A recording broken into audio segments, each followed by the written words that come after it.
So I had a conversation with a client recently, and I was sharing with her an experience that I had many, many times to support her on her journey. And what I had was noticing for myself was that I was getting into this state or experience of being pissed off again and again and again. And it became very familiar. Like I started to catch it, like, oh, I'm pissed off again. This keeps coming up. This is a recurring thing. There's a pattern here. And so I started to get really curious and explore this more deeply. And when I was sharing this with her, with my client, she asked me, was this happening because there was an addiction to that emotion? Were you like kind of caught up in that? And I was like, well, yeah, that could be a part of it. I do believe that we can get addicted to these different emotions, especially ones that create arousal and heightened energy. We can actually get addicted to the rush of anxiety and stress.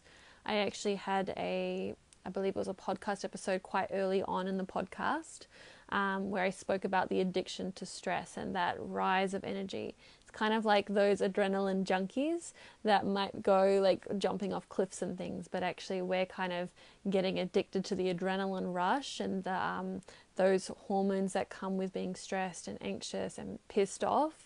I also notice that with anger, we can feel a sense of power. And so, if we're feeling powerless in certain areas of our life, we can kind of go into anger or rage to feel a sense of power, to feel less of that uncomfortable feeling of powerlessness.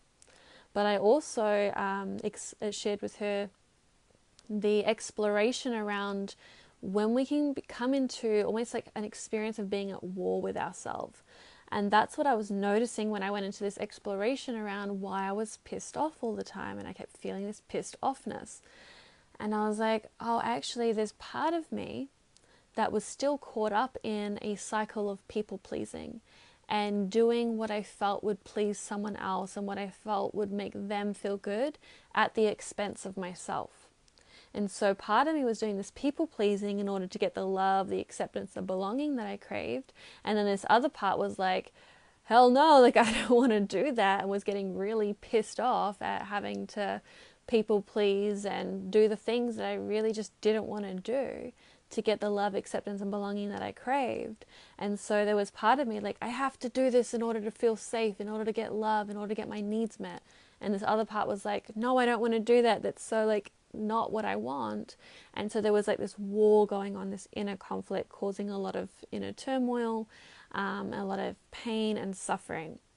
And it was through this exploration that I'm bringing a lot of this stuff from the unconscious into the conscious and giving myself that opportunity to integrate what needs to be integrated and to get those needs met in a different way. So to become aware of what my needs are that aren't getting met and then exploring new ways to get them met to create more of this inner peace. I also started to explore more recently the unconscious part that might actually be getting a rise out of being pissed off, like actually enjoying the arousal and the rise that I was getting of being pissed off, and also how I might be benefiting by holding on to the story or by being in this experience. What am I actually benefiting, or how am I benefiting by continuing this pattern? Because sometimes we might be actually benefiting from what we are saying is not serving, or by holding ourselves back from getting what we want or having more of what we want and having more of what we don't, what we say we don't want. How am I benefiting from this? Bring that from the unconscious into the conscious so that I have the opportunity to choose a new experience if I so desire.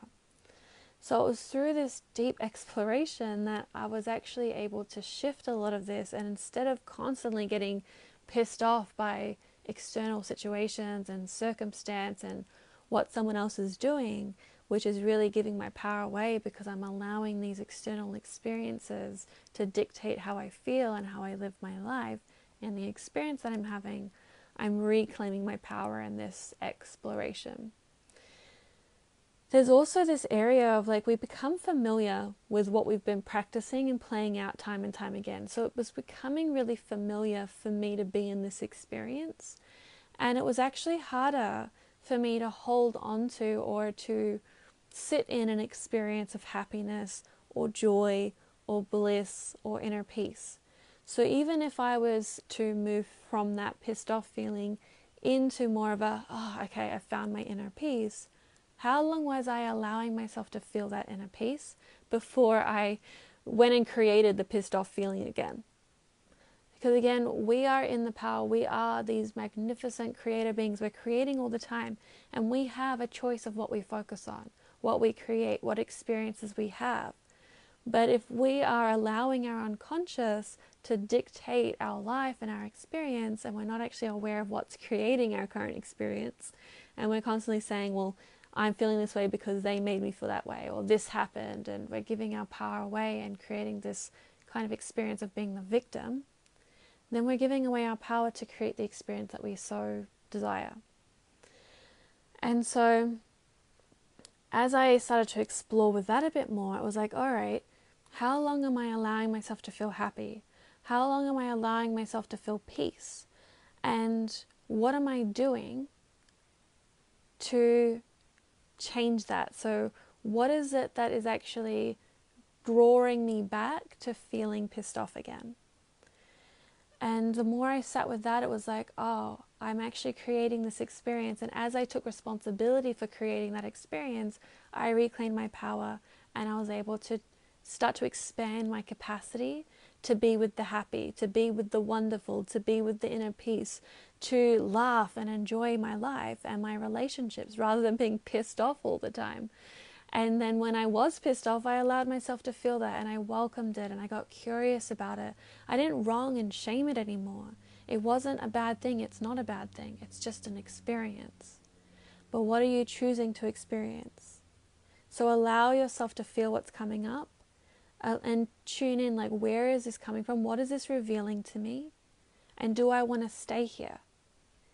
And then what can I do to expand my capacity to feel more happy, to feel more joy and peace and connection? And start to gently expand that. Because if we were to jump to the intensity of, like, if I were to just feel all of the happy now and all of the joy and all of the bliss, all of the pleasure, it can actually be too overwhelming for the nervous system. So sometimes we actually push away what we perceive as good feelings. We push it away because there's part of us that doesn't feel like we can handle it.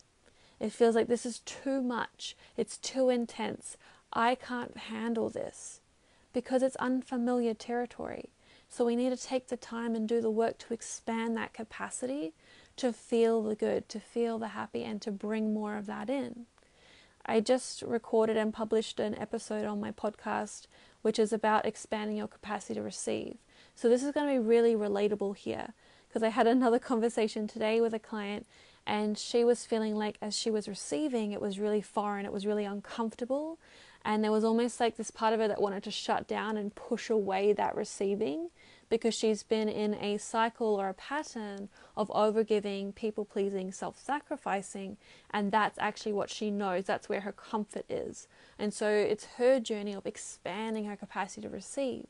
And I've talked about this a lot in my work, and it's been a big part of my own journey. And this will also expand or support you to go deeper with what we've explored today in this live. So I highly recommend going to listen to that episode. It's just been published. I believe it's number 115. And then we can just start to work on expanding our capacity for sensation, because that's what emotion is. It's energy in motion. It's a sensation. We actually make it mean something. So an emotion is good because we've declared it as good. Emotion is bad because we've said it's bad. We've said it's negative. It actually is just purely sensation. And so as we expand our capacity to feel, to be in our body, to experience the intensity of some of these emotions, they become less overpowering, all-consuming, and we are able to hold more space for when we're in the depths of grief, anger, rage, sadness, as well as when we're in the enlightened or expansive feelings of joy and bliss and pleasure. We're able to experience more of it and really enjoy our human experience, because that's why we're here, is to experience this. And then you'll find that you're more able to attract more experiences, more feelings of the joy, the happy, the things that you say that you want to feel more of, it'll be easier to call those in, to magnetize them, and to really enjoy them. So thank you for being here. I'm so excited to share more about this. I'd love for you to go and have a listen to that podcast episode I just published and let me know what resonates, what you take away, and what you're ready to implement moving forward. Sending so much love.